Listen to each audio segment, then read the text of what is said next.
नमस्कार.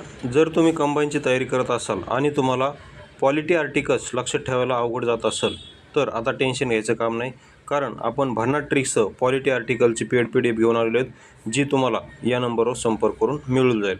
आता त्यामध्ये ट्रिक्स कशा आहेत काय थोडासा डेमो दाखवतो. तर पहा, आता कंबाईन ग्रुप C 2024ला जी की 1 जून 2025ला झाली, त्याला काय प्रश्न आला होता पहा. प्रश्न असा आहे की खालील कोणत्या कलमात पंचायत राजमध्ये SC ST आणि महिला आरक्षणाची तरतूद आहे.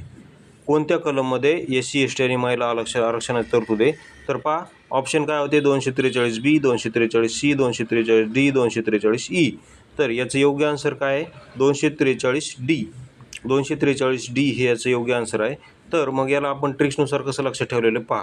हे D आहे का? डी फॉर दलित आरक्षण म्हणायचं आहे बघा. D फॉर दलित आरक्षण म्हणायचं. काय म्हणायचं? D फॉर दलित आरक्षण. हे बघा, हे D फॉर, हे बघा हे D आणि D फॉर दलित आरक्षण किंवा D फॉर दीदी आरक्षण. बघा, D फॉर दलित किंवा D फॉर दीदी आरक्षण. दीदीच म्हणजे काय? महिला. D फॉर दीदी आरक्षण म्हणजेच महिला आरक्षण किंवा D फॉर दलित आरक्षण, कारण SC ST म्हणजेच दलित म्हणजेच SC ST आरक्षण, असं तुम्ही लक्षात ठेवू शकता. तर अशा ट्रिक्स, जर तुम्हाला संपूर्ण ट्रिक्सची ही पेड PDF हवी असेल तर या नंबरवर तुम्ही काय करू शकता, तर संपर्क करू शकता. 84 21 9 83 84. तसेच आपलं MP ट्रिक्स हे टेलिग्राम चॅनल जॉईन केलं असेल तर जॉईन करा. त्यावर तुम्हाला आणखी अशा ट्रिक्स पाहायला मिळतील. व्हिडिओ पाहिल्याबद्दल धन्यवाद. आपला दिन शुभ जाओ.